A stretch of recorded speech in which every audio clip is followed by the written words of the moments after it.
Raghunandan is here, and Kristen Vincent. Our new student representative, Aratrika Ghosh, is with us tonight. Recording secretary, Jen Benton. We have staff from Westborough TV here, and I'd like to personally welcome everyone sitting in front of us and those watching from home. Our agenda for this evening is as follows. We'll begin with an approval of minutes from June 8th, 2022 regular session meeting, then hear from Amber Bach with the superintendent's report, followed by the assistant superintendent's report, then the director of finance and administration's report, then we'll have you up with the school committee member reports, followed by the building project updates. We'll then hear from some citizens during citizens' requests. Then we'll receive a hiring update. Soon thereafter, we'll hear about a verbal update on enrollment. We'll then move on to the facilities summer projects update, followed by a financial update. Then we'll continue with a busing update, followed by an acknowledgement and potential acceptance of donations to the Borough program. Then we'll enter into an executive session by vote and finally adjourn for this evening. So let's begin with an approval of minutes. Do I hear a motion to approve minutes from June 8th, 2022 regular session? So move. Do I hear a second? I'll second. Is there any discussion? All in favor? Aye. I see a vote of 4 in favor, 0 opposed, 4 being present. And now we'll turn it over to Amber for the superintendent's report.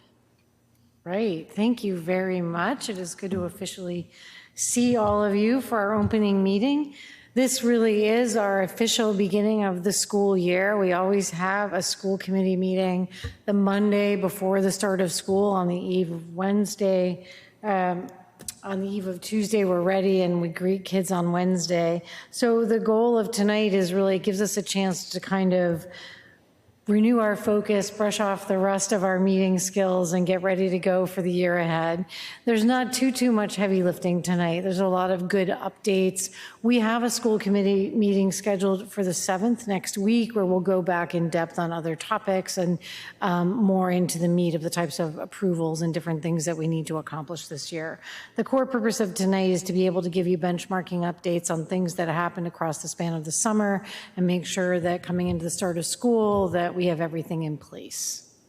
So I will start with my update, giving an overview that, of course, today we had the welcome back of all faculty, and I'm going to leave it to Daniel to provide highlights on how that went. It was a pleasure to welcome many of you to join us as well for that. We also, on Thursday and Friday last week, had 2 working days with new faculty, which went really well. And again, Daniel, I think, as the person who organizes those 2 days, has some highlights of how that went. It was certainly really an enjoyable part of gearing up for the start. On Wednesday, we will greet all students and families back to the year.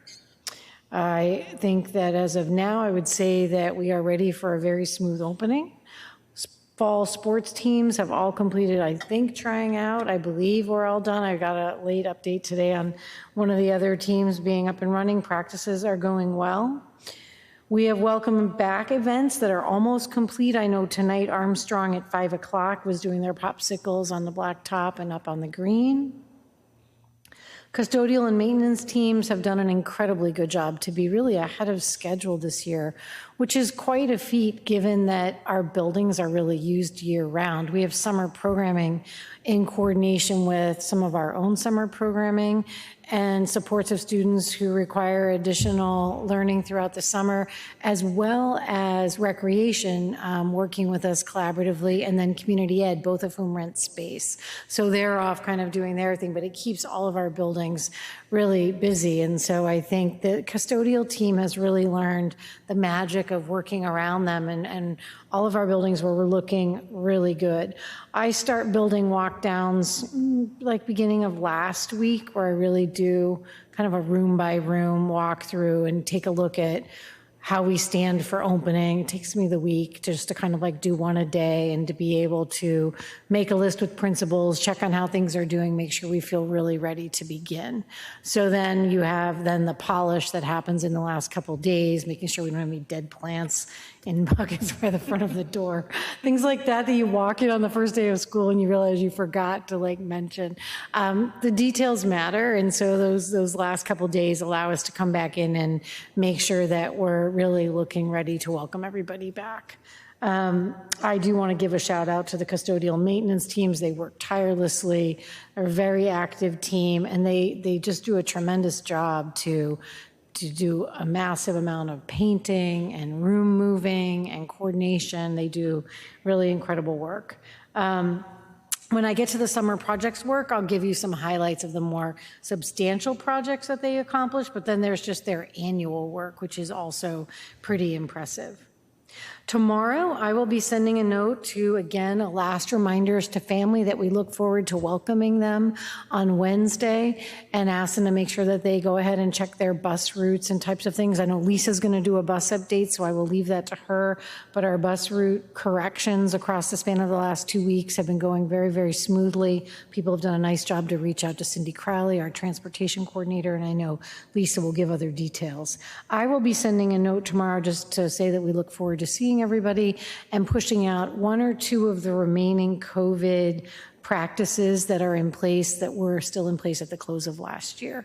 The significant pieces of those really remain that if you get COVID, you need the 5-day window of isolation, and then you can return with a mask. So that's a protocol where we ended at the close of the year, and we will still have that in place for faculty, staff, and students. And so I'll be just pushing out a reminder on that to people.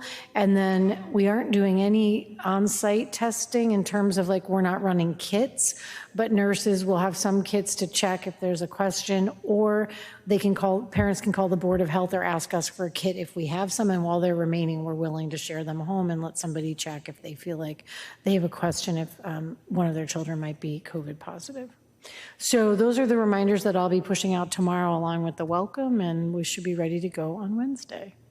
So I have other important updates to give you as we move, but I just want to say it feels really good to be back in swing with people really gearing up. Faculty are very energized for the start of the year, and it's going to be a good one. And that's my report. Thank you very much. Daniel? Good evening. Nice to see you all. We had a great opening day today for the faculty. I'll tell you a little bit about that, but I also just want to mention I had the orientation for new staff last week, Thursday and Friday. I know Tam is going to give a detailed update on hiring over the summer, but I will tell you that those 2 days that we spent with the new staff, it's always a pleasure to get to know people by themselves before they're mixed in with everybody else, to get a sense of who they are and what they're bringing to the district. And they all meet up with the teachers, each get a mentor. It doesn't matter whether you're an experienced teacher or not. We have a philosophy that you're better off having somebody that's a go-to person who can support you. And so during those 2 days, some of it's spending time with mentors, and much of it's spending some time with me and going through some nuts and bolts stuff about the district, as well as a lot of work understanding our guiding principles and philosophy and curriculum, and getting to know those pieces. Of the over 50 faculty that I was working with that are new to the district, over 30 of them are coming from other districts, and so they're experienced. In fact, 17 of those have taught for over 6 years in other districts. So it's a diverse and interesting group. And then this morning, we started the day with the welcome in the auditorium for all staff, sorry. And I know several of you were there, and you have your opinions on it, but it was a very upbeat welcome. We did something a little unusual in having some guests come in. Traditionally, Amber and I will do a talk of some sort about that try to inspire them for the year, but we decided this year we were going to go with it. We needed a booster. We brought in We a needed booster. a booster. We wanted to make it. We wanted to amp up the cuteness element. So we brought in about 10 of our students, and we had them think about before they came in what they were excited about coming back to school for the year. And several of the 10 students were quite young, and so it was interesting to watch their stage fright. Or their stage skill. I'm kind of mystified that they just marched out in front of like 600 teachers. It was an interesting mix. They were a little of both. Some of them came out, grabbed the mic, and they were fine. And then there was one of the kiddos who got out there, and he just froze. But then all he needed was one prompt. And then he started saying what he was so excited about. But that part of it was very sweet, and the faculty loved seeing the kids. And we had students ranging up to seniors in high school, from preschool kids to high school. And then there was a second part in terms of the guests. We had Kevin Guest is his last name, who's a former student from the Westborough Public Schools. And we had discovered him in the spring that he had this talented, he's working as a professional singer, and in a casual conversation we learned that he was inspired by his time in Westborough to become a professional singer. And so he has this a cappella group that he sings with, and we invited Kevin to come in and talk a little bit about the Westborough Public Schools and the influence on his life, and then also have his group come with them. And that was not, made known to the audience in advance. And so Kevin, after quite emotional, it was sweet to watch him. He was just very happy to be back and talking about his experience in the Westborough Public Schools and people that influenced him. But he then introduced his singing group, and they did 4 or 5 really lovely numbers, and people were dancing and clapping and smiling, and there was a lot of warm feelings, and people were very appreciative for that.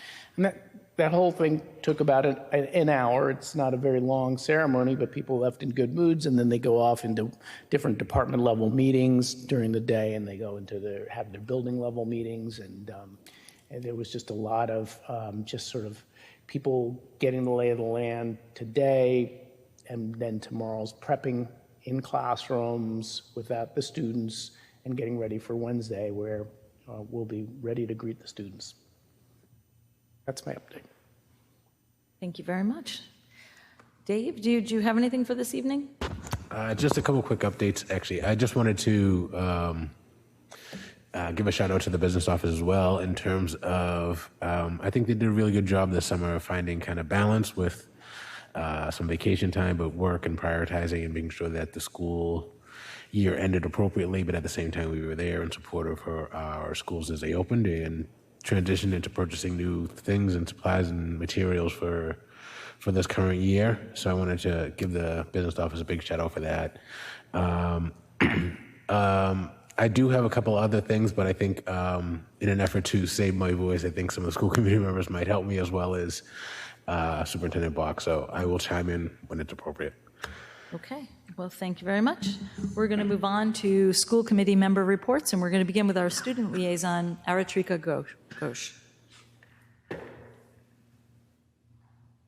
So I have a pretty brief and more general update, but at the high school, the senior tie-dye yesterday was well attended, and I can vouch. I went there, and students are really excited to march come the first day of school.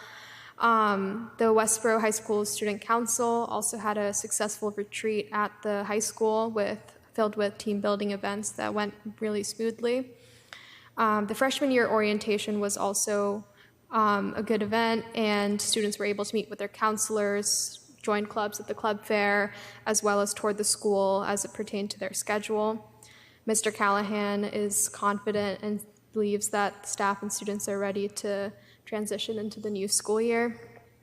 For Hastings, Mrs. Tagata provided the following update.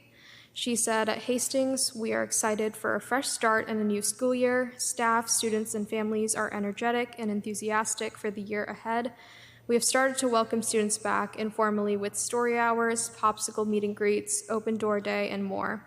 Teachers have been busy in their spaces preparing for the beginning of the year, and we are looking forward to our first official day with students soon.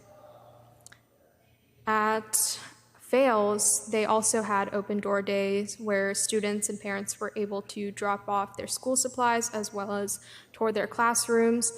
Events such as Picture Day and Open House are also scheduled for later in September. At Gibbons, they had a successful open door days. There's a lot of open door days in this update on the 23rd and 25th, where students were able to tour the schools, have lockers for the first time, and also pick up their Chromebooks. And Armstrong and Mill Pond had no updates for this meeting, but we hope to hear from them come our September 7th meeting. I saved my favorite update for last. National Honor Society at Westborough High School has recorded approximately 600 hours of service just this summer, and the chapter looks forward to another great year of service for our community. Thank you. Thank you so much. I'm going to let Steve get settled. I thought he was locked out. That's why I left for a moment. But he is here, and the door was opened. So Kristen will go off. We'll come back to Steve. Sure. I'm going to give my annual reminder about now that school's in session, there will be increased traffic around town. So you'll notice a lot more cars on the road coming into the Rotary for the morning and early afternoons. Also, there'll be lots of children and students walking. We're very lucky that we have several downtown schools, and that means that lots of people can walk to school, but that means lots of people on the sidewalks and crossing the main roads. So please be aware that kids will be crossing the streets. And if you see a school bus, please let them go. Please yield to a school bus, especially if they're crossing the middle of town. That means they're trying to get from Gibbons to the high school or high school to Gibbons, and they have a whole other bus run to do after that. So if you happen to be there and you see a bus, just give a nice wave and let them go, and they will appreciate it, and their parents and students will appreciate it too. So that's my annual reminder. Okay. Thanks. Steve, did you want to join at this time, or? Sure. I have no formal updates, but I do have an expression of gratitude. This is days like today are when people who have spent their lives in education return to work, and it's always such an anxiety-ridden time, but it's also a moment when we get to reflect on the beginning of a new year. And really, I just want to start this year off by expressing the sort of gratitude that I have for all of the people who are in education and doing the kind of work that educators do in caring for kids and helping kids feel safe these days, and building community in an everyday way. And we sometimes, it's very easy to reflect at the end of a school year. I just want to sort of reflect at the start of the school year as well by just expressing gratitude as we begin this whole new adventure. COVID's going to be with us forever, but I think we'll be able to build upon the strengths and lessons of last year and really move forward in positive ways. So thank you. Thank you. Raghu, do you have anything this evening? Yeah, I have one update. This summer, we applied for a grant for electric buses. We applied for 4 buses for the school district. It's not guaranteed. It's for a grant of $250,000 each. The bus cost is $300,000. So there's a $50,000 difference, but I'm sure it provides a great ROI because of fuel and maintenance costs. But the grant itself is non-binding. It's very competitive. It's not guaranteed that we'll get it, but if we get it, and for whatever the reason, we had to apply during the summer because the deadline was during the summer. We had to apply. we went forward and applied for it because it was non-binding. For whatever the reason the stakeholders don't want to go forward, we can always refuse to take the grant money. Thanks to David and Peter, they put in a lot of hours of work to put in the application. My shout out to them. And it's in there. Hopefully we'll get it, and hopefully we can get 4 new electric buses working for us the coming years. That's my update. Thanks. Yeah. Thank you. That's great. Steve, do you want to wait till your building report? Yes. Okay.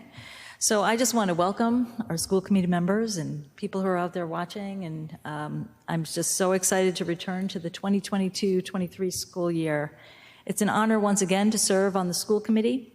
This morning's event, as mentioned, that kicked off the year with all the teachers present, served as a reminder of why we are here. The impact can be far-reaching as we witnessed this 2007 Westborough Public Schools graduate take to the stage, offering insight of how his teachers and this school district altered his life for the better. In his words, made him who he is today, his successes, his career path, and belief in himself. Bless you.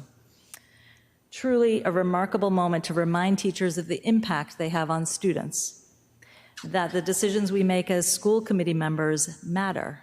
The resources that provided this one young man the path to his successes made a difference. Let's keep in mind our purpose, although I know none of us takes for granted the charge for which we have been elected. These moments of pause are great to consider and remember why we chose to sit in these seats. On another note, I wanted to just remind people that there is an event called Westborough for Life, Stay, Connect, and Thrive. It's taking place on September 11th from 1 to 4 p.m. at the Westborough High School. It's a community event. It is geared towards residents 45 plus, but certainly I could see 30 plus there as well. I could see other adults there as well. It's sponsored by the Westborough Civics Club and the Women's Club. It will have an expo of many, many businesses and clubs and organizations. It will have mini courses of all different topics. There are at least 4 of them. And then there's all these, what they call fun-tivities, and pickleball and badminton and a bunch of other line dancing. And they'll be honoring September 11th there as well. There'll be music and the turquoise table. So it sounds like a very interesting event for Westborough residents. Okay, we're going to move on to building project updates. Steve? Thank you. I'll just start by saying that the facilities department of the school district made great headway in a whole bunch of projects, and rather than try to detail them, I think at some future date we can ask them to come in and report on what they were able to get done. But a couple of the biggies, the roof at Armstrong is complete. They're cleaning up the project area and did a good job there, as well as work at Hastings on the sprinkler system got done. I think there's still some minor items to work out. And with that as the other projects, so the Vail School project is nearly complete. And I mean that most of all the physical items that are required for the school are complete. The solar panel system, the geothermal system, the building itself, with some very few minor punch list items. Outside work, however, if anybody who's driven by realizes that it was a terrible summer to try to grow grass, and the lower field is mostly weeds, and that remains to be corrected by the contractor. If you drive by, you'll see that there's a lot of sod in the areas of the playground and at the facade of the building itself. The rest of the project is complete in the sense that the paving of the upper loop, which is the bus loop, is complete and striped. The lower parking lot final paving needs to be done. And so I think you may recall we had some difficulties with the air conditioning system at Fields towards the end of the school year. That was eventually solved, and that at this point we have remaining fluids to put into the geothermal system, such as antifreeze and corrosion corrective fluids as well. That'll be done when school's not in session later in September, early October. So with that, the remaining stuff is almost all accounting, where we need to get the books straight and available relative to the MSBA and the final funding for the project. So hopefully the remaining stuff will get done, and some of those details are things that make Fields School unique among school buildings in the town that deal with the school mascot, the painting on the pavement of that stuff, and the final work on the playground as well. So I guess the last piece that anybody might be very interested in is how did we do on the budget? We still have a small amount of contingency money left, which means that we are still within the budget that the town voted, and we hope to close the project without having to ask the town for any additional money. And so with that, thank you. Thank you very much. So we're going to move on to citizens' request. I'm just going to read my reminder. We have a policy regarding citizens' requests. Some important pieces of this policy include that you must be a current resident of Westborough. Speakers are allowed to address the school committee about issues within the school committee's purview. Westborough School District policy or budget are a couple of examples. Each speaker will be allowed up to 3 minutes to speak to the school committee. Written comments longer than 3 minutes must be presented to the presiding chair before or after the meeting. They may be. You are welcome to hand me additional comments in writing now or send them via email, and I will share them with the other school committee members. Public comment by residents at this meeting is not a discussion, debate, or dialogue between individuals and the school committee. It is an individual's opportunity to express an opinion on issues within the school committee's authority. Our role is to listen carefully to what you have to share with us tonight. Clapping, cheering, calling out, or any other noise following a speaker is not allowed. A reminder that if not following the policy, this may cut into your time. Additionally, I want to remind members of the school committee that when making a point of order, please address your concern to the chair initially rather than to the speaker. The chair has the right to have participants register in advance so that session time limits can be applied and so that participants can be called upon in an orderly manner. I may limit the maximum minutes for citizens' requests to 15 minutes should I see fit. Is there anyone here tonight that wishes to make a statement to the school committee? Come right forward and state your name and your street address and speak into the microphone. Yep. Oh, I'm sorry. I'm speaking to Mr. Conklin. There's no one else with their hand up, but you could not see that. Sorry about that. Boyd Conklin, 8 Water Street.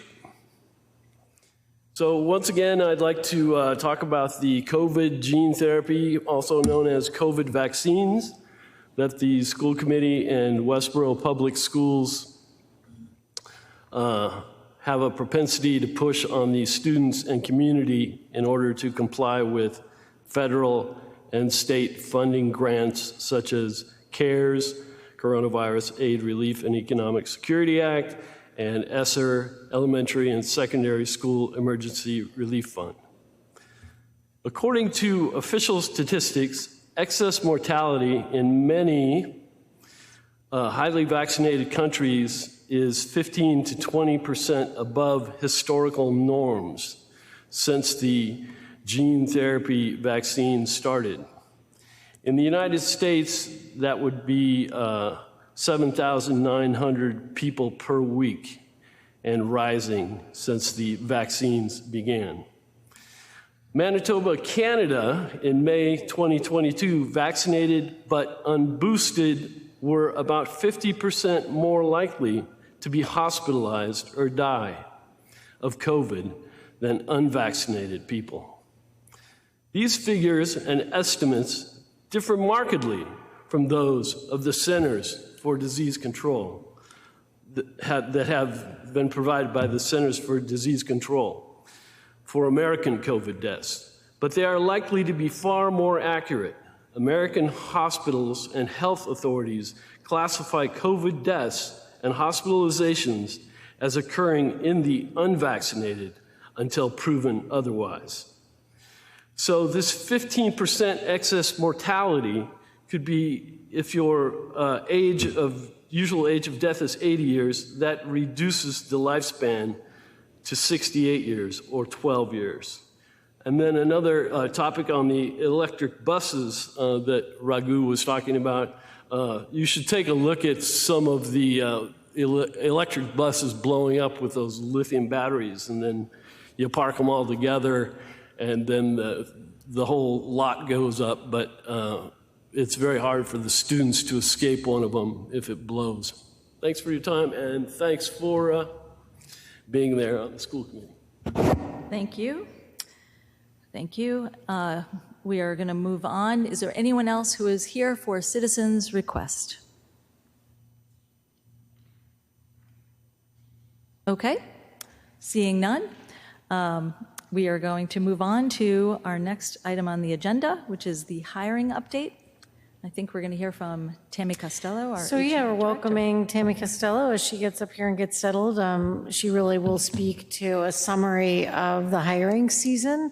I think that it always is surprising to people how incredibly busy we are in school districts with a rotational maintenance of staffing. And Tammy's report gives you a snapshot of our annual work, and I think it kind of gives an opportunity just for citizens to see that. It certainly was a very robust hiring season in terms of, you've seen the notations on how competitive the hiring prospects were. A lot of districts struggled to fill positions. We did very, very well. I just want to give a shout out to the admin team, the hiring committees, to HR and the groups who really represented Westborough well on the ground, and we were able to find really high quality people. So I'm going to turn it over to Tam and let her share with you. Before you proceed, can I have a quick question? Is 50 normal number, above normal, below normal? I would say after you look at the composite of the report, it's about typical for us. It's a little bit less than last year, actually. Yeah. Hello. I feel like I just left here in June since I was at the last meeting. It was the fastest summer in the history of summers. We've been very busy, as have many school districts, but we've also been very successful, so that is exciting. So we started off the summer with our summer program. So while we were offboarding many employees that had retired and some that had resigned, we were onboarding for our summer programs. And we had 3 major programs. We had our ESL Summer School, which served 75 of our students with English as a second language. The Gibbons Middle School had 31 students for the summer program they do, and the summer camp that our community education program puts on serviced 486 students. We also hire what we call summer tech rangers, which are mostly high school students who are getting their first job working for our technology department, and they help John Green and the technology department get all of the computers up and running and all the technology needed for the new school year. So all in all, we had 64 staff members that we hired for the summer programs. About half of that is existing staff, and the other half was brand new people that we onboarded, and then we offboarded all 64 of them. Well, half of them, because some of them are staying. We hired 6 administrators since late spring. We hired our new director of English language education, Letitia Broomfield, who was one of our EL teachers that was promoted to director. We hired, we had a very robust assistant principal hiring summer. We hired Kate Mercadante for the high school. We hired Maureen Stewart for Gibbons Middle School. And late in the spring, we hired Kristen Robertson for Mill Pond. She used to be our social studies elementary curriculum coordinator, and she was promoted to the assistant principal. We also hired a new special education coordinator for the high school, Seth Hurwitz, and we hired Maura Kowaleski, who was the assistant principal at Mill Pond, as our crisis intervention coordinator. It's important to note that you're going to hear me say a lot of hired. Every single position that we hired was a replacement for another, with the exception of 2. So when you see these numbers, know that the vast majority are one-to-one replacements. Professional staff, that's how my brain thinks, professional staff and non-professional. We had 42, we had 39 up until about 48 hours ago. Now we jumped up to 42. We've had some late hires. We had 40 teachers that we hired and 2 school nurses that fall under Unit A. And then you can see the breakdown there. Advance the slide. Oh, sorry, it would help if I did that. Sorry. I'm here for you, Tam. I'm just helping you. I'm changing it here. So this is just a breakdown here. You can see, obviously, high school and Mill Pond have higher numbers, but this just gives you a breakdown of the hires that we had.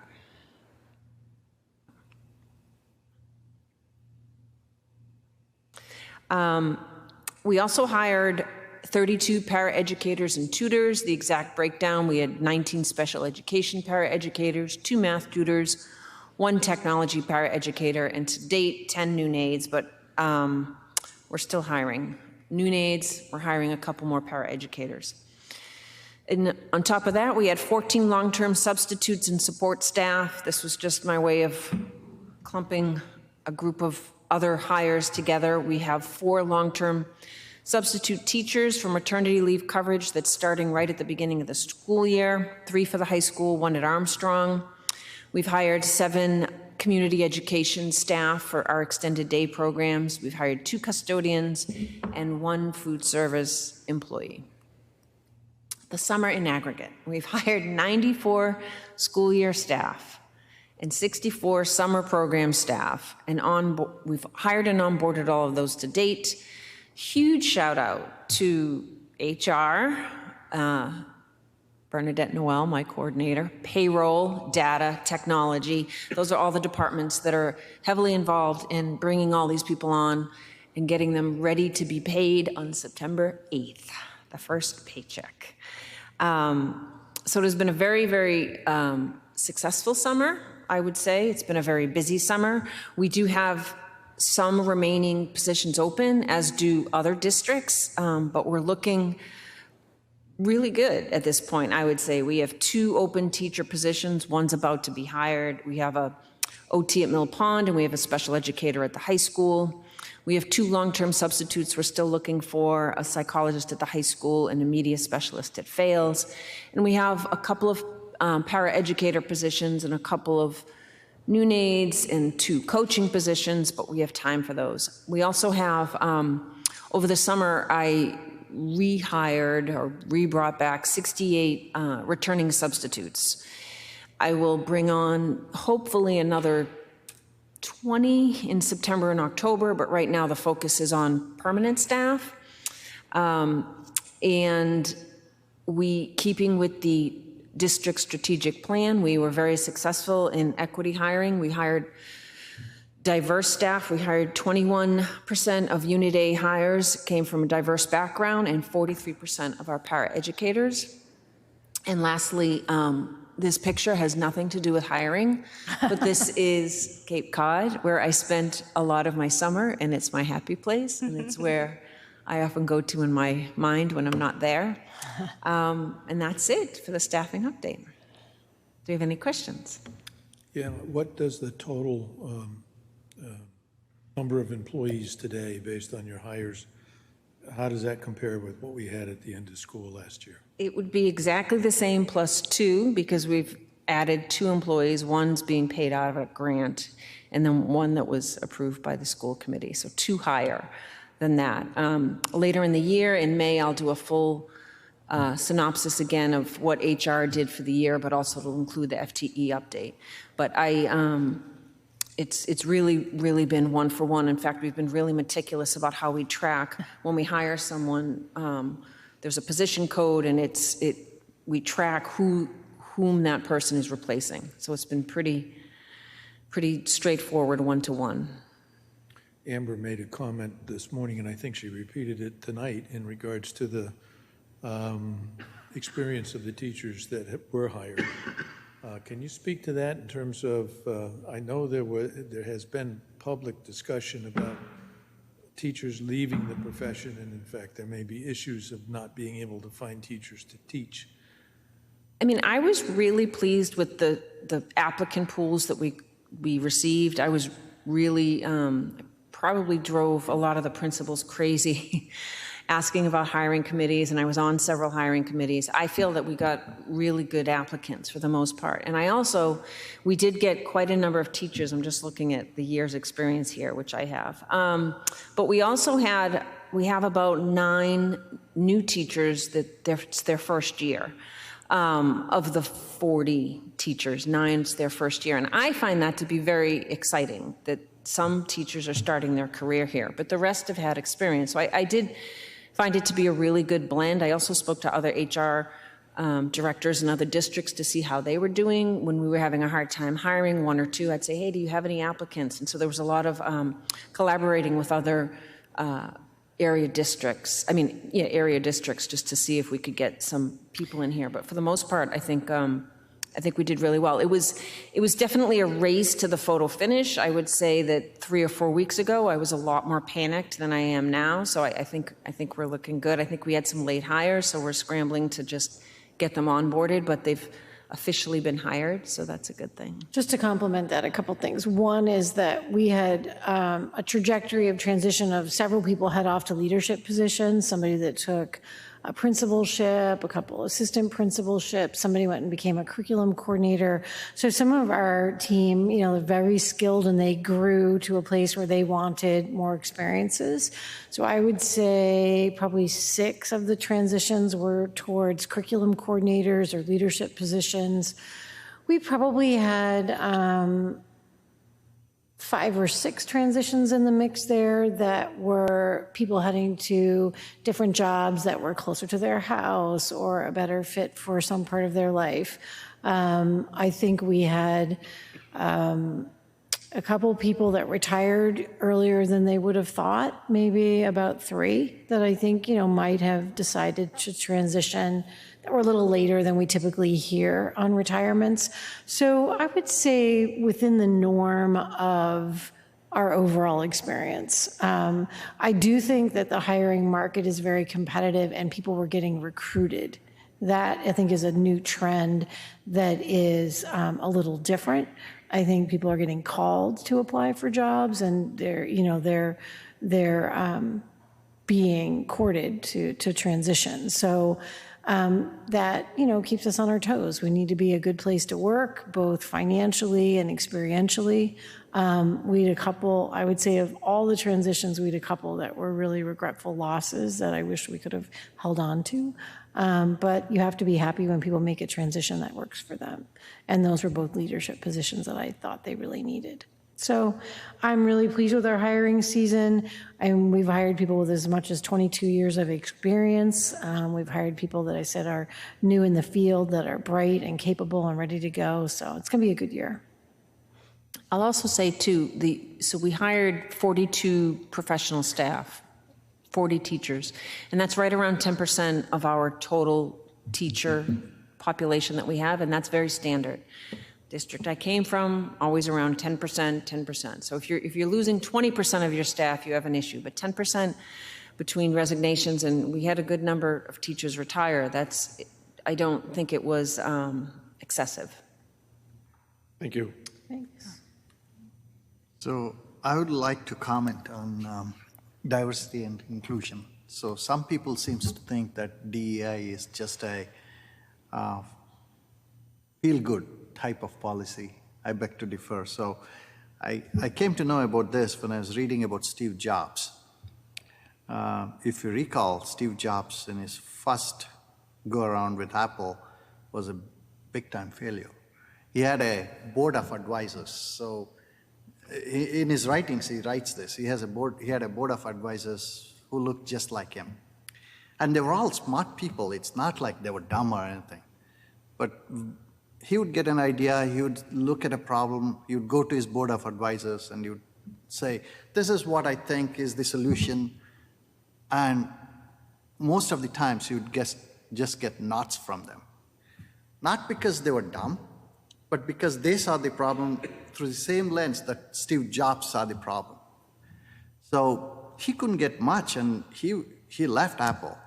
And the second time when he came back, he writes, he made a conscious effort to have diverse people in his board of advisors, not just based on race, but also based on their education. He got liberal arts people, he got science people, he got math. So different race, collectively, all that was also included. So he had this diverse board of advisors, and this time when he went with a solution for a problem, he had various people come at him at different angles and tell him why it worked or why it didn't work, and come out with alternatives. That's what diversity brings to the table, not just feel good. So we want our kids to learn from different perspectives, not just from one. It could be the right one, but different perspective, and think differently of the same, and learn from different lenses. That's what we want our kids. That's what makes our kids well-grounded and well-rounded. That's what brings to the table. It's not feel good. It's not, it's not just to make somebody feel happy. Right. It's got real value. And companies are seeing it. Otherwise, companies wouldn't go spend a ton of money to bring diverse people into their organization. They won't do that. They know they're all for profits. They know there's a value to it. And we as a school district should recognize that there's a value to it. That's why we are trying to push this, not because of anything else. I was actually really pleased with the amount of applicants that we received and the amount of hiring that we did from teachers and paraeducators from diverse backgrounds. I mean, do we have further to go? Yes, we do, but I was actually really pleased with the numbers, and I think we're moving in the right direction, and I completely agree with what you're saying. I think it's really good for our students to have a wide variety of people from all over the world that they're We had some nice career change. It's a really nice field. We've done some very good hiring. We had some nice career changers, so people that have moved from being paraeducators into seeking their teaching license, who have a wide range of perspectives on the work because they've been to multiple buildings and in multiple classrooms, and just both experience in other districts and perspectives where districts come at different things differently. And then we have racial diversity, ethnic diversity, religious diversity, like all of the mix that keeps us just a really vibrant teaching faculty. And I think when people are interviewing, I think our interviewing skills have strengthened so that we have good teams of people that are really gaining perspectives. And I think we did really well out in the field this year. So of the people we brought on board, I feel like we're in a good place. Yeah, the future of our country depends on the innovation. Innovation only happens when you look at a problem in several different ways. It doesn't happen when you look at a problem and just get fixated on one solution. We need our kids to get exposed on looking at a problem and thinking several different ways. That can only happen if the teachers are teaching them several different angles to the same issue. That's what. And we need to create more innovators. We are losing our ability to innovate and create new things and do wonderful things we used to do before. We are losing it. I think Aritrika had a question. I just had a logistical question, but I can attest the student body really appreciates having diversity within the staff, and it makes everyone feel better about education through getting different perspectives.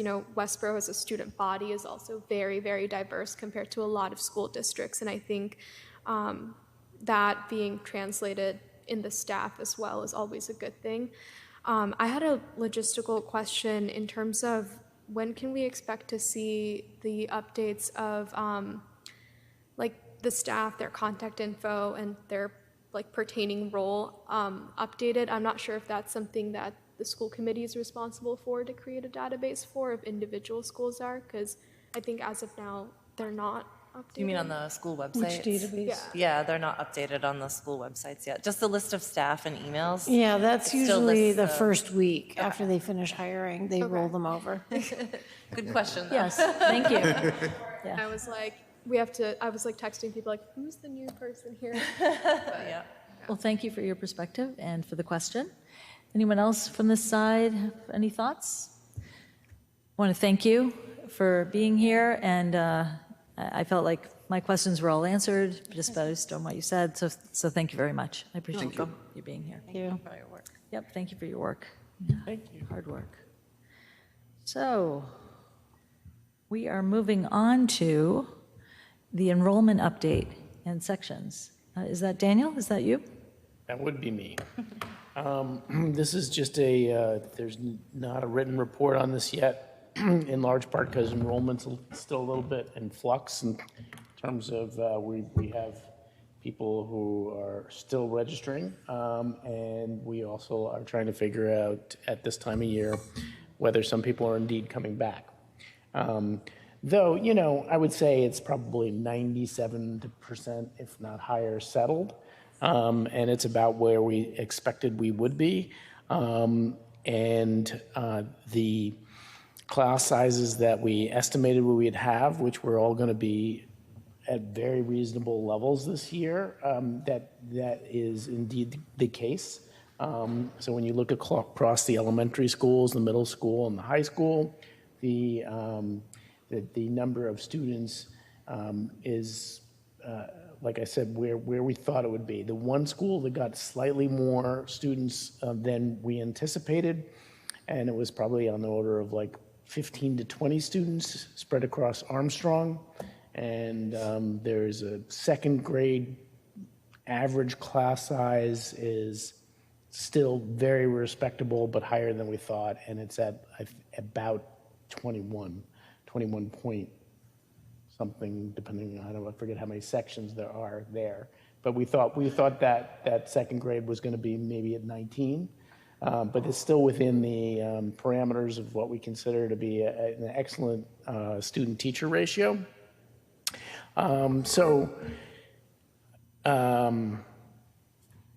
than that, I'm just, don't have anything written for you. I'm just giving you the general update. If you want something and you want to ask me specific questions, I'm happy to give it to you. All I can say is it's like a typical summer. There's a lot of people who walk into our office. Donna, who works right outside, she's my assistant. My office is constantly working and helping our families, and she greets them with a big smile, and people move here for a variety of reasons, whether it's work or they've gotten the word that Westborough is a wonderful place to be and they move from other surrounding districts. But it's a very busy place up on the third floor of Forbes during the summer.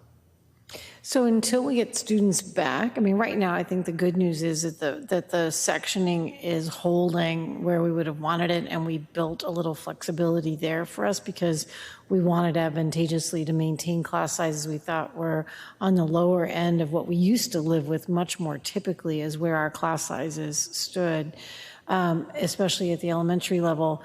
But that we knew that if something happened with enrollment that was unanticipated, that we would be in a good place.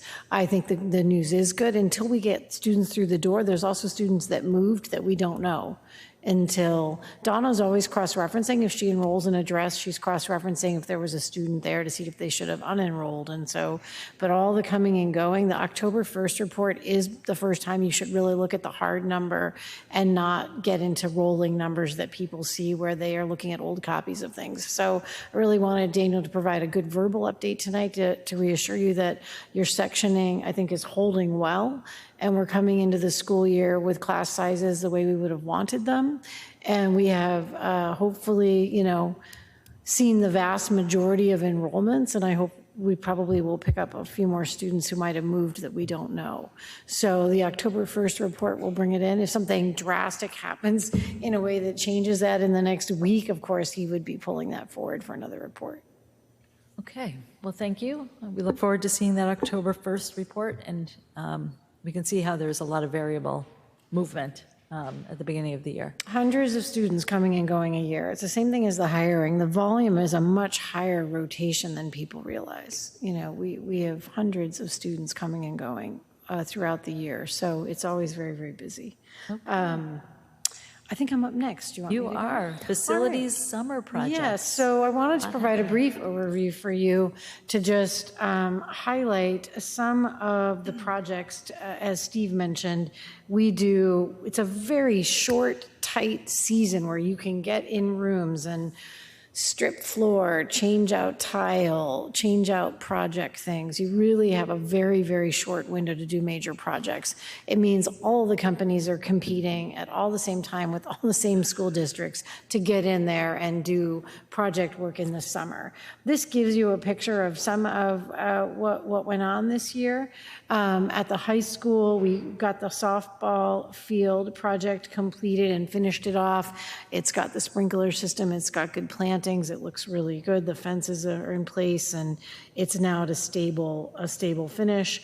We relocated the principal's office back to the original design, which was that principal's office was on the second floor looking out right above the other. So kind of spreading out the admin team to be more accessible for multiple students and faculty to reach them. We did the softball sidewalk finish, looks really good. Fence repairs, football bleacher repairs and cleaning, tree trimming and removal. The football press box floor needed some repair. We did some boiler work on a leak. Tennis courts got refinished. If you take a look at them, I just want to call out on the tennis courts. I think this is probably the last go around you're going to get on those courts, where at a certain point, the repair to a court is you take up the concrete and you need to lay new concrete. That's a much more expensive and substantial project. I've asked for some kind of estimate on it at some point because it should flow into the capital strategic plan, because I think, you know, we'll get another couple of years, but those are heavily used courts. How old are they? They were put in, I think, at the original renovation in the 90s.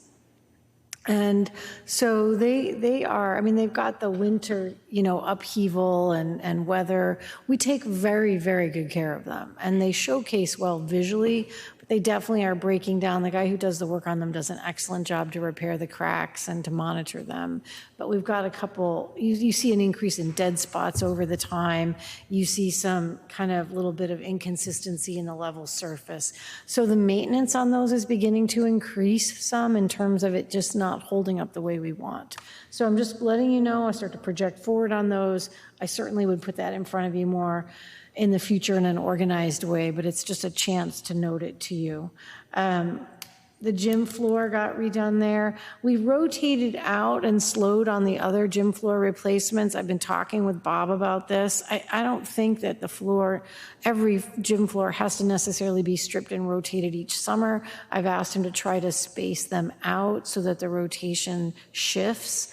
Gibbons wood is very thin, and they do a sanding and then a refinishing, and I don't necessarily want to push the limit on that. So we're not refinishing Gibbons right now. It looks fine. We did the high school, which takes the most punishing amount of use. It looks really good. And then we'll space those out on a rotation. You've now added fails into that mix. So you've got a wood floor there that requires care. So you've got Mill Pond, fails, Gibbons, and the high school. And so, you know, the other two are the rubberized play surfaces at Armstrong and Hastings. So it just, you know, requires a little bit of spacing. And so another thing that, you know, I know, Steve, you're taking notes there on that, like, it needs to rotate a little more thoughtfully into the capital plan. We tend to do it as part of general maintenance. We have it carried in budget, and I'm just going to have him space that out and drop it in. But I feel good about what they got done.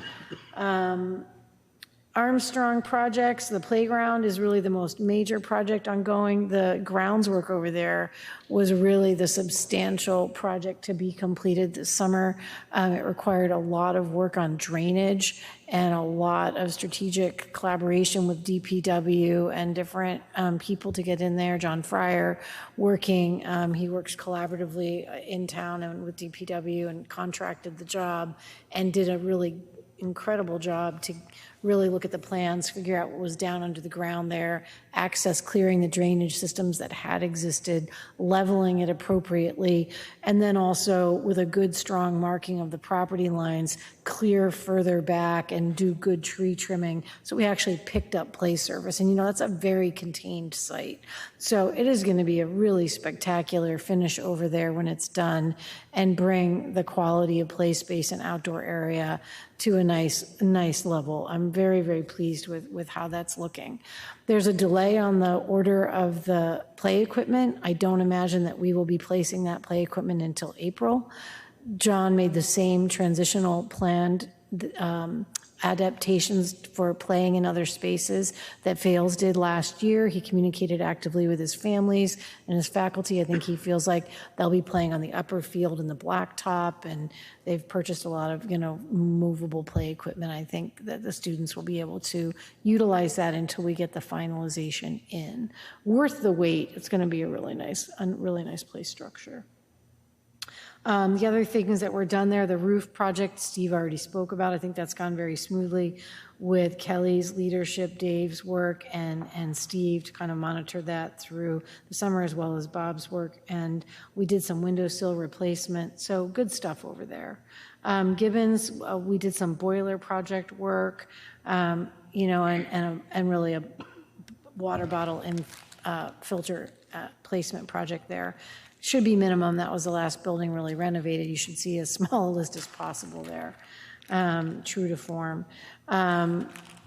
Hastings, we continued with rotation of rooms where we're taking a chunk of rooms by the pods as they have them set up and putting down new floor tile and doing some cosmetic and maintenance work and painting in those spaces. That continued this year. We worked on some geothermal leak replacements, a bottle installation, and a garage lift so that they can take one of the snow maintenance vehicles in the truck and do work over there, change the oil and do stuff. Mill Pond, again, just major updates to different pieces that are kind of annual. Nothing too major there. The major project there was the LED light fixture, which came off of the grant program.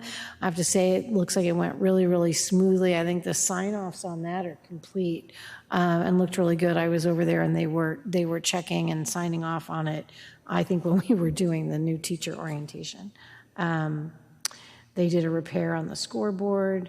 Fails, you've heard about. We installed a panic button and security safety installation at the Sugar Shack. And that gives you kind of the big project highlights of things that we got done. So a very productive summer, and more to come. We have 6 large facilities that require a rotation of maintenance and good care. I would call out the fact that Bob and Kelly will start working with Dave on reviewing and rotating the capital plan projects to get them in the queue and lined up for discussion in the capital budget planning process. And Bob, I believe, has completed the draft of the RFP to go out so that we can do a new capital assessment, a new DRA report. I remember we talked about that, and he's getting ready. I think that's ready to post. I think Dave is reviewing it now. So good things about capital work and keeping the rotation of projects in as fiscally and organizationally planned as we can. So that's the report. Any questions on projects? From the committee? Busy. Good Very busy. busy. All right. Okay, thank you. Yep. Good update. All right. Okay, so we're moving right along. We are now on the financial update. And I Thank believe you. that is Back you to and Dave and I. And Sherry Stevens is here with us tonight. So, so an overview of this. A reminder about the article that we submitted, and we gave you a heads up that I was going to be submitting that article based upon the encumbered tuitions coming into the year.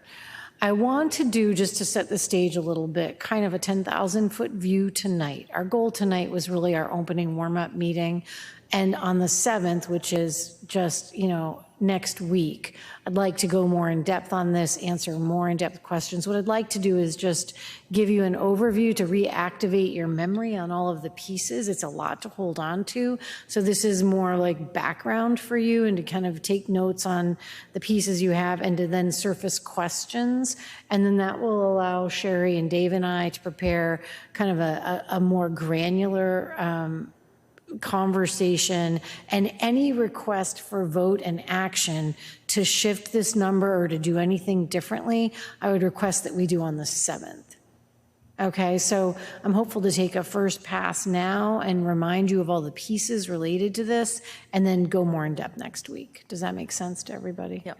Yes. Okay, so Dave has a terrible cough, and so I will take kind of overview on pieces, and he's going to hop in with me and step through it, okay? I'm going to start with the overview. You see this was the draft that we submitted, basically requesting $539,000. And again, I told you Dr. Sherry Stevens is here as well, so if there's tuition questions, she can help us. For the purpose of increasing the fiscal year budget. And I gave a little bit of article information indicating that between the submission of the budget in December, where we submitted the budget to the town, we had an outplacing of 8 students that occurred between January and the end of the year that required outplacement.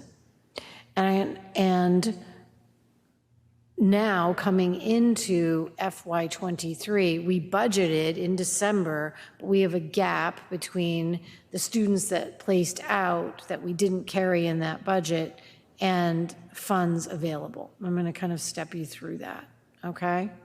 So to think about it this way, I'm going to start by stepping you through it, and then you can hop in and help me, all right?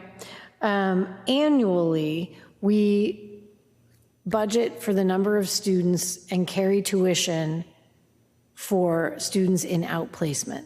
So those are out-of-district tuition placements. We use budget monies, and we use circuit breaker to create the package of the monies to cover students that need to be placed out of district. Again, we have a very successful and robust special education program, and our goal and target is to develop the kinds of programs that allow us to always program our students in the community in which they are raised. That is our kind of philosophical framework. It's a very strong passion we have in this district, something we're deeply committed to. And I think of the 630 plus, how many? I almost had it. The 632 students on special education plans in the district, the very vast majority of those students, we have programming that is a good match for them. And then we have a small area where students need programming of a different type, and they place to out-of-district tuitions. Those are very expensive in many cases. So annually, we build the budget, and we always talk about that gap. I always do that slide that shows the circuit breaker, how much we got, how much we held in tuitions last year, and there's always the request for the gap. We did that last year against all of the known students that we had outplaced. But through the spring of last year, we had an escalation, and I provided some updates for you and let you know that Sherry was tracking about a $500,000 gap that she was looking at around students who were moving into outplacements that happened after the budget was voted and moved forward to the town. So typically, the next point of that is that annually, we maintain when available, we are able to prepay 3 months of tuition. So whenever we build the budget at the close of the year, if there are funds available, we are allowed to take from the FY21 budget, if we have available funds, up to 3 months of prepay on the tuition that lets us basically carry a stabilization fund. We've always, for multiple years, in all of my years here, and Irene had in years before, maintained a structure of being able to have funding available that she could rotate forward into the allowing of that prepay. So she would prepay using closing budget funds of the year before, about allowable in the structure of how you can do this to delineate it, to basically create a stabilization fund. And that stabilization fund has always covered the ins and outs of the transitions of 1 or 2 students that outplaced during the year. And that is why you've never seen me visibly come forward and talk about a gap between students that have outplaced and needing to get additional budget funds. We've always maintained that stabilization or made other budget adjustments or cuts and have been able to manage a change in a para situation or a student that moves in and needs extra help or a student that places out using that stabilization fund. So at the close of last year through 22, we had these students placing out. We talked about the fact that we believe this is an anomaly based upon really the complexities of COVID and 2.5 years of students having very, very different learning experiences and programming that we weren't able to provide in some of the emotional arenas. Therefore, they went to tuition placements. By the close of the year, we used all of the prepay stabilization to cover those costs. And then, given that we had a lot of budget impacts, unanticipated, those and others, we talked about some of the issues we faced with plumbing and electrical because we didn't have the electrician. We had some increased costs in buildings and grounds. So we were able to close out fiscal 22. You have to close out in the black. We did. We closed out. But we have no prepay coming forward into FY23, and I provided that update, Dave and I, at the end of the year.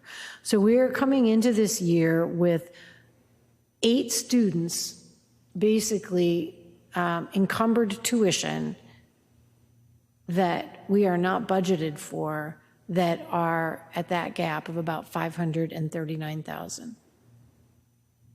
And that's where I put the article in, and that was as of like August 15th when I needed to submit a placeholder.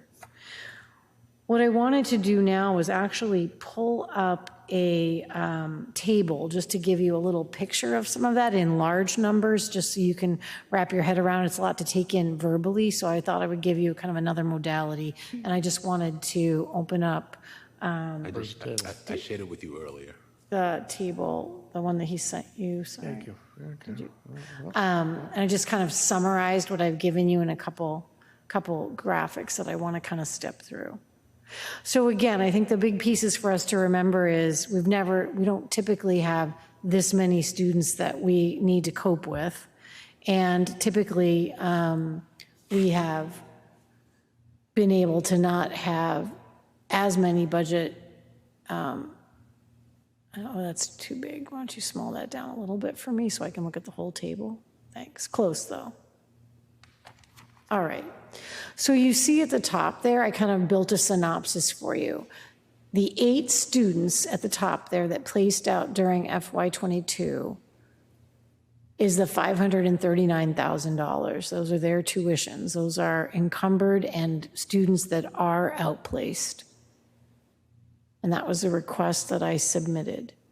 Since then, I just want to hold up a couple pieces for you. And again, that's why I said we're going to go down into a much more granular level on this next week. I wanted to give you talking points and thinking points.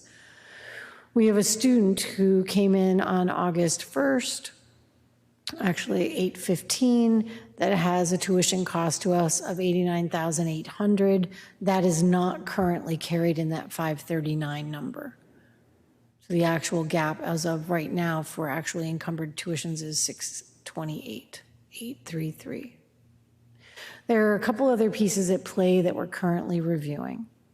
We have 2 settlement agreements that have happened. Those are at the end of kind of a trajectory of working with families around closure on differences in our plans and some of the thinking around what's best. And when you reach a settlement agreement, there's usually closure that you would cover one part of a tuition or maybe one more year. There's ways that we come to an agreement with a family that we can work forward from. We have 2 settlements that have just occurred, one at $91,700 and one at $41,000. Those are one-time payments. So sometimes we might be able to cover those, in a different way.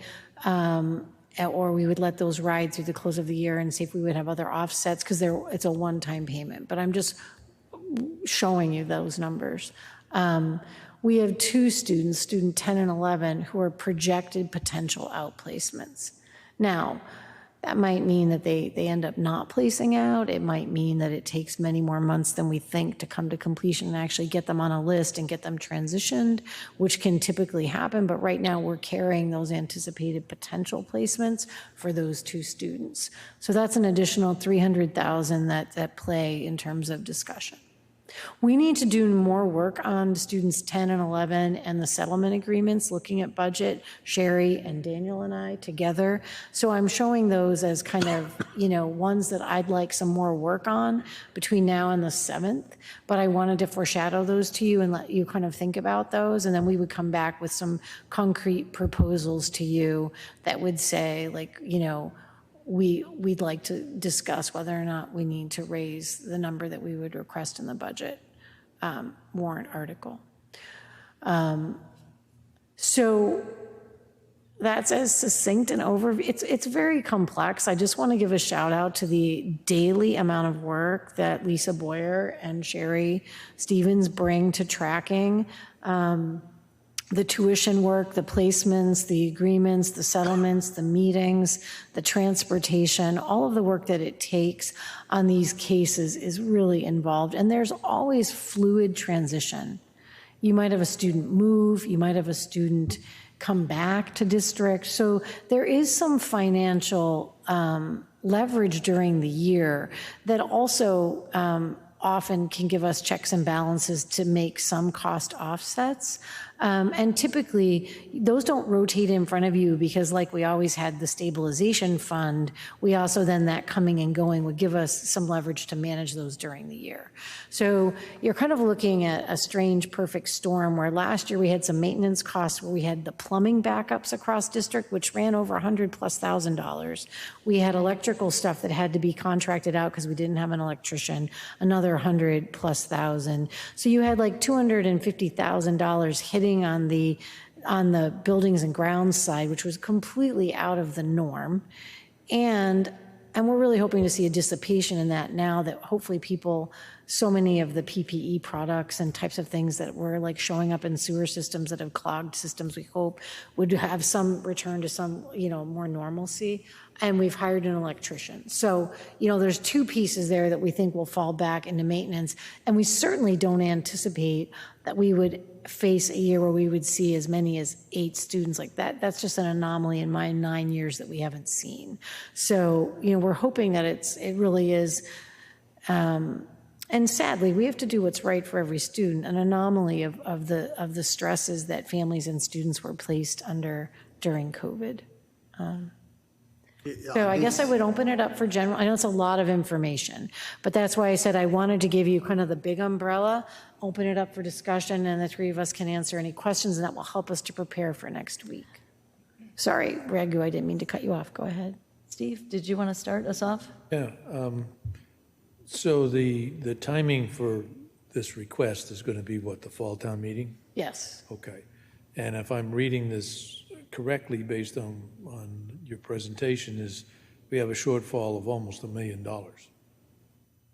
Potentially, yes. On these numbers, okay. Now, it's my understanding that once the town puts the money on the table for this, that a good portion of this would be rebated to the town from the state in the following year. Is that correct? So you're talking about circuit breaker, and the circuit breaker should go up. When we build the FY24 budget, the circuit breaker should go up against the additional number of students that go out, decreasing part of the ask. But you're in a gap for that until we see what that number is. Right. To account for. Yeah. Now, Go ahead. I would just sorry. add additionally that usually a circuit breaker, we never know where it's going to land. It can fluctuate anywhere between 60 and 75% of the actual cost. So the governor's had some good news this year for us. I think for everybody to err on the side of caution, you would budget around 65% just in case. now, I believe that comes into the school budget rather than to the return to Right, the circuit town. breaker comes directly to our budget side, which is why it's the only number we carry when we build the budget structure, because it's the only one we can leverage within our actual budget planning. But in reality, it's already encumbered. We will spend the money, and if we don't get a town meeting That vote, gap, yes, no, it will that's a come out of great, something else. that's a great question. So that's a good clarifying feature. The gap of the 539 is with the application of circuit breaker applied already. So there's not, it's not like I'm requesting that we go back to town meeting and request that money and I'm holding circuit breaker to apply against it at the close of the year.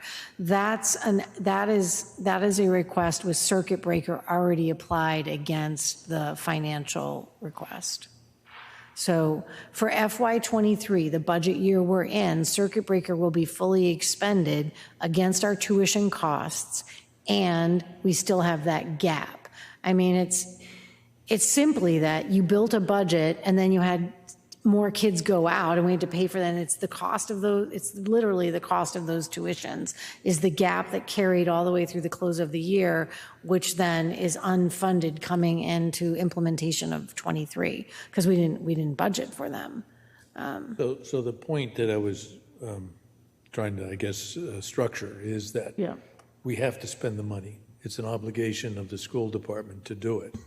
And so if the town meeting doesn't grant this money, let's say to offset it, then the money will come out of the existing budget, and therefore something else will have to change and reduce other expenses, whatever that may be, staffing or otherwise.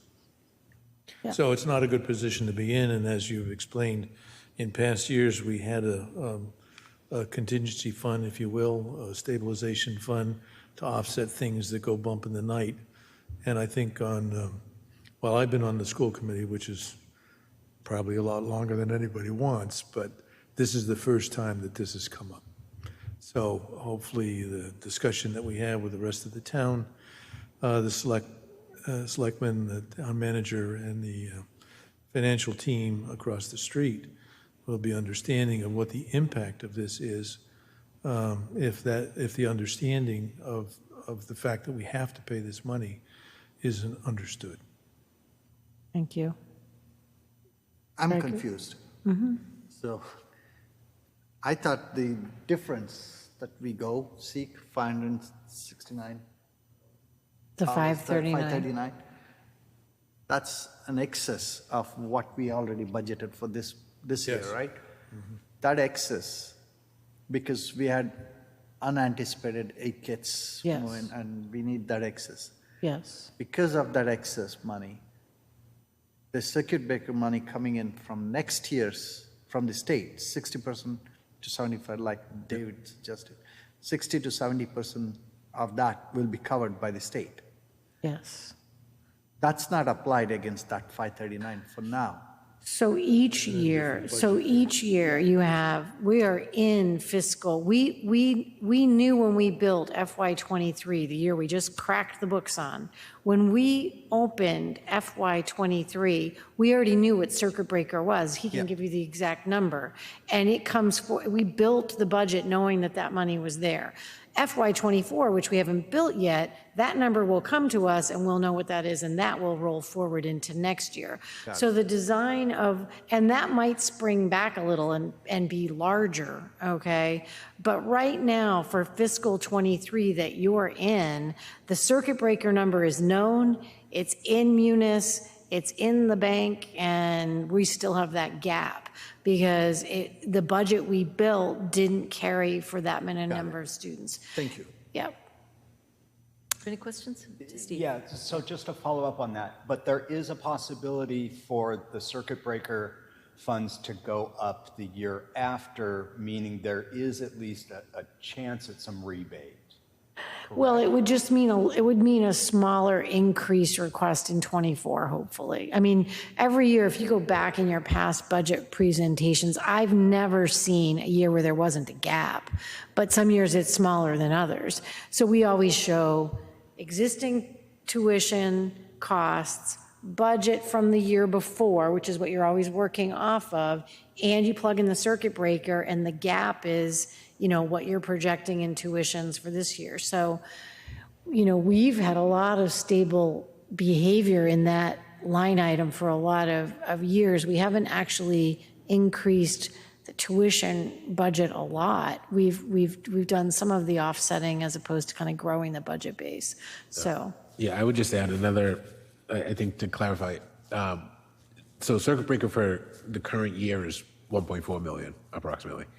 For next year, based on the numbers and out of district and depending on the percentage that we get from the state, the actual amount is, let's use 70%, say it's 1.6 million. That is the actual number. There's not like a 1.6 million. So say the actual cost for out of district was 2 million. The 1.6 is the total number you get. It's not like you get 1.6 and then the town gives you another 400 to get to the 2 million. You're at the 1.6. So we have our general fund budget, which could be 2 million, the circuit breaker, which could be 1.6. So now you're at $3.6 million. That's your all-in sped budget.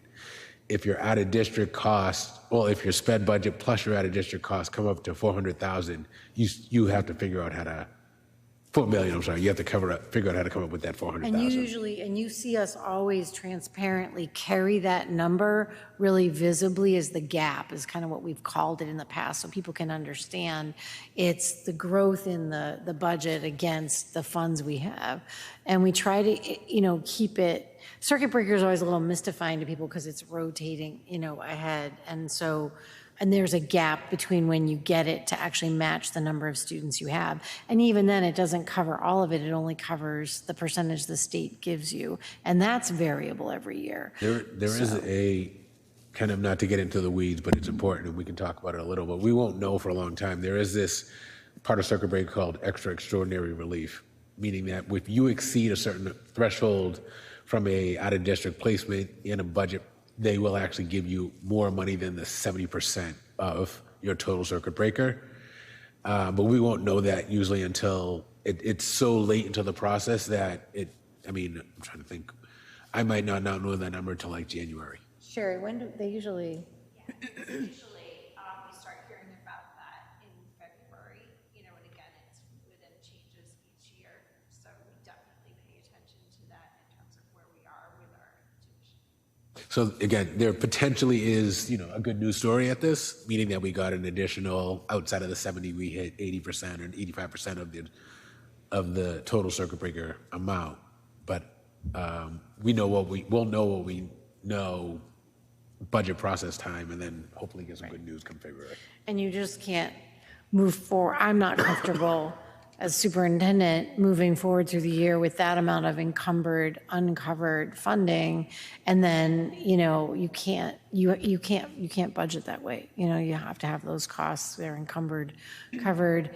And I think the trick is for us to be thoughtful about, I sent that number forward knowing that we have some work to do and figure out what the appropriate request is. And we're going to look back at some history and trajectory of how the funding has moved back and forth so we can make an estimate like, okay, you know, the settlement agreements we can manage in-house. We really want to go in for just the encumbered cost of the 9th student right now. Like, we'll come back with a general proposal as well as options to discuss.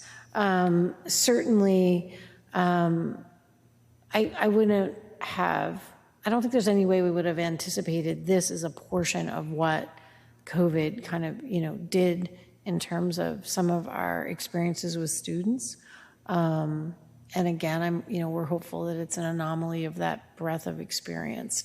It certainly isn't played out in our history. As Steve said, he's been on this committee a long time, and this is the first time we've had to do this. I did do some research, and typically districts typically either carry a stabilization account that they work on with the town, you know, where they set aside $1 million and they have it and they let it sit there in case they need it, or some districts, the superintendent annually goes in the fall for a budget correction based upon outplacements. So, you know, while we've been very fortunate in the way that Sherry manages the department and the way that Irene and Dave together in their shared kind of ownership of it have been able to manage it. But, you know, there's a lot here for us to unpack. So. One other question. So in a typical year, how many out of district placements? Maybe, I mean, 3, 4, like really they come and go. So, I mean, they trade a little bit more sometimes. Rare for 8 for the number to That's a big, that's, yeah, I mean, that's a big number. Totally Yeah. love it. Right, right. I mean, and sometimes they play out as you know, differently, but. But we have no options, right? That's It's it. mandatory. Whatever it is, Right. it We is. have to. I mean, I feel like it's a weighty thing to put on you at your opening happy meeting. And I want to start by just saying, like, I wanted to take that 10,000-foot view. I think that we remain fiscally responsible in the way we work with this community, and we go with transparency and clarity. We try to explain where we are.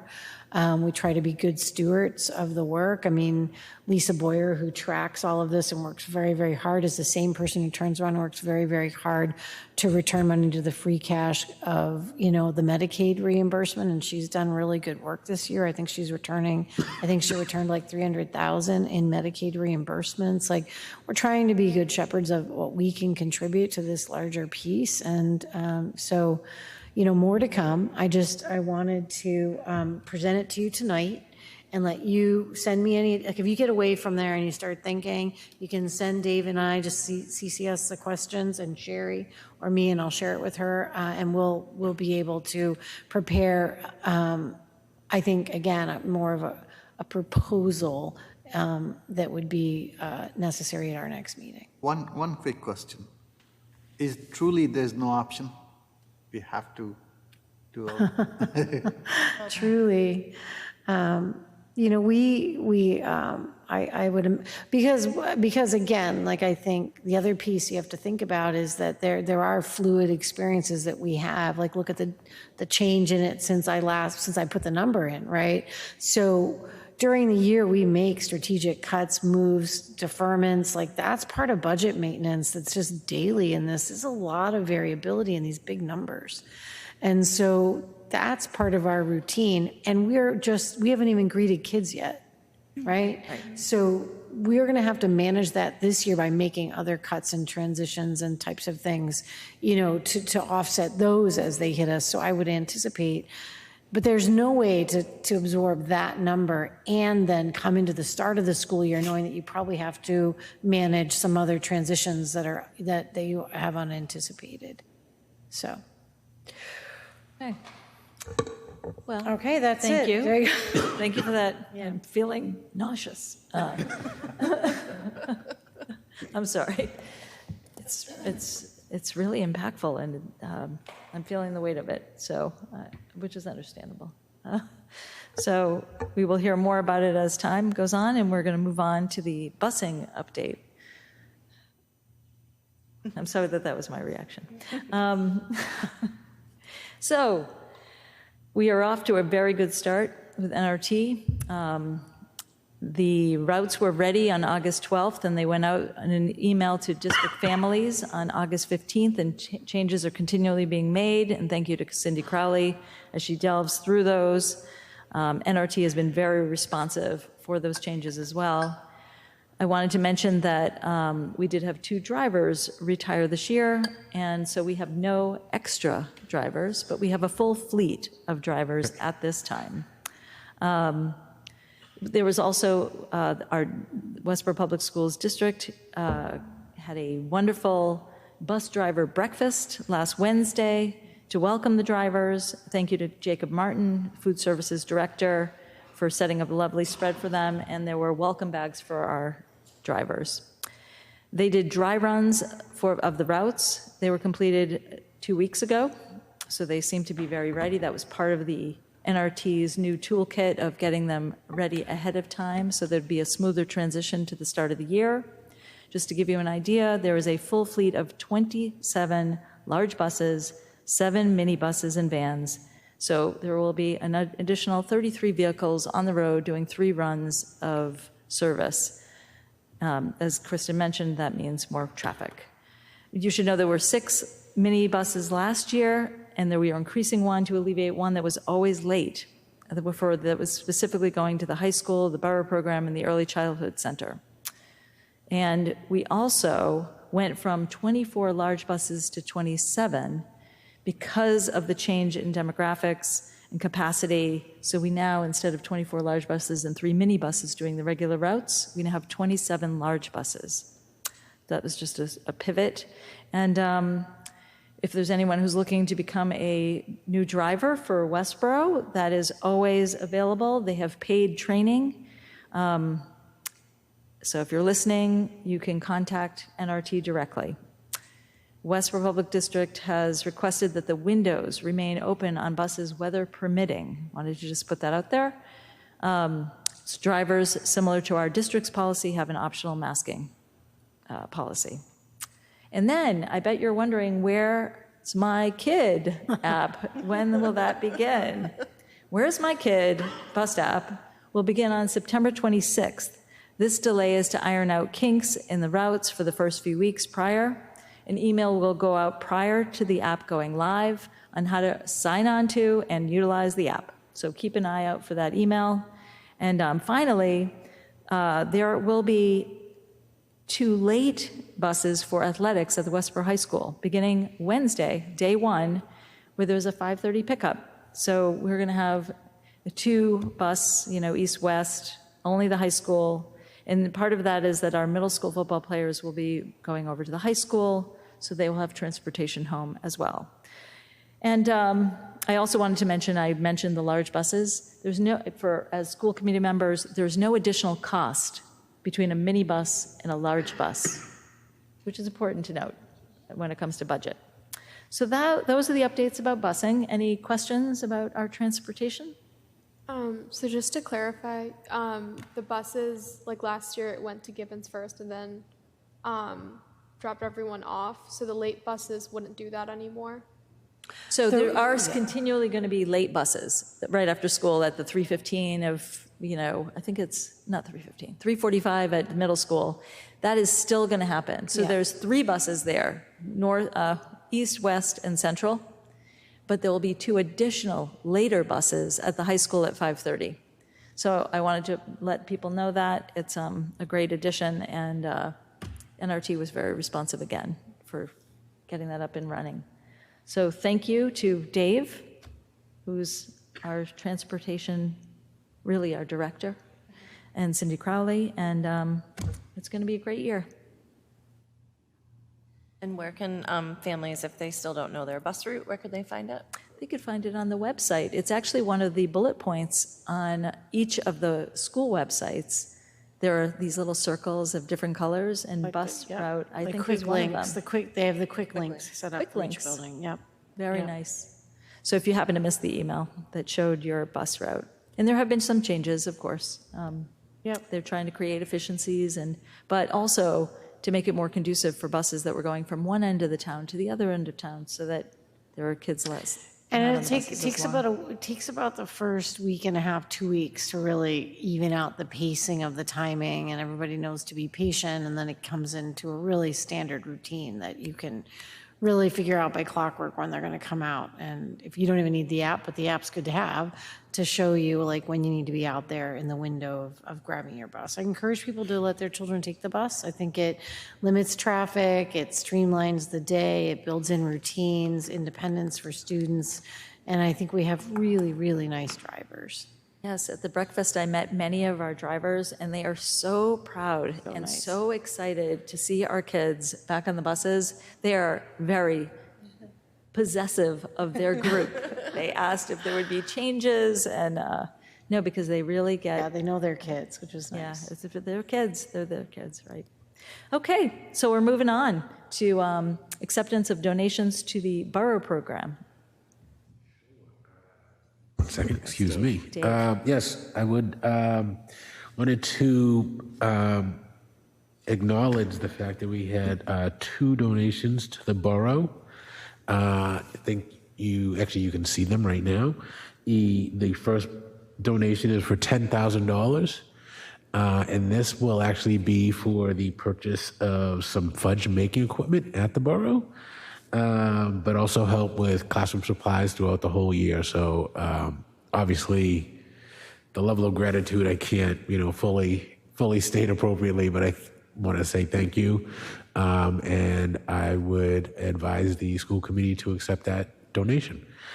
The second donation is actually from the same individual. That is for $373.50. And this is actually something pretty cool. This will be for the renting of a showcase cinema theater to have a end of the year field trip for the borough program. And I think, as you can imagine, the work and all the efforts and everything that happens at the borough, that these kids really deserve something like that. So it's very nice to have this kind of award at the end of the year. So again, I would encourage the school committee to approve these and accept these on the behalf of, I think, all of us. I think just because they're so great. Thank you. Do we have a motion? I move that we accept the 2 grants from the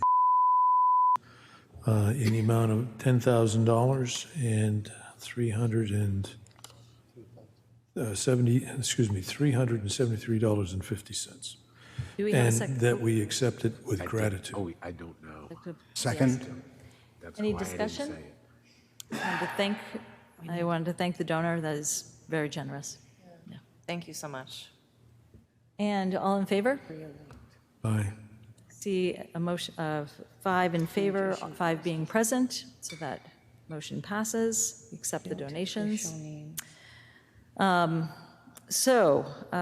Do we have a motion? Okay, first of all, the next regular session meeting of the school committee is scheduled for Wednesday, September 7th, 2022. Do we have a motion to move into executive session? Yes, I vote that we meet in executive session pursuant to Mass General Law, Chapter 30A, Section 21A3, to discuss strategy with respect to collective bargaining, Administrators Union and Teachers Union, and under Mass General Law, Chapter 30A, Section 21A7, to review and approve executive session minutes from May 31st, 2022, and June 8th, 2022. Do we have a second? I declare that an open meeting would have a detrimental effect on the board's bargaining and negotiating positions. This meeting will not reconvene in an open session. Is there any discussion? Oh, that was my discussion. Sorry. Roll call. Okay, roll call vote. Steve? Bachelor, aye. Vincent, yes. Edinburgh, yes. Nandan, yes. Tourette, yes. Okay, so that's a 5-0 vote, 5 being present. We are now in executive session. I invite everyone to now